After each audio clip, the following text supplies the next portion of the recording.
My name's Richard, I'm from the United Kingdom. This is my first time in Iraq. We started our journey in Baghdad before we began to journey up to Samarra, where we began to understand more about the hospitality of the Iraqi people at our first Malkib.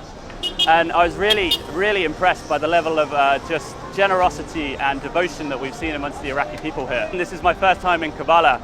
And my first impression of the city was one of chaos, yet in a good way. Everywhere we go, we did walk out on the street, and almost instantly you're beckoned over to a stall where you're given juice, or you're given a shawarma kebab, or you're given a plate of rice, a biryani. It's all done by volunteers, and it's all donated just out of the goodwill of the people. So last night I had my first experience in Kerbala at the Abbas Shrine. I didn't know what to expect when I first arrived. At the doorway, there was just a sea of people. I don't think I've seen that many people in one place in my life, if I'm quite honest. We started by removing our shoes. We were surrounded by people who were just sort of moving through the gates, just sort of like almost like a river.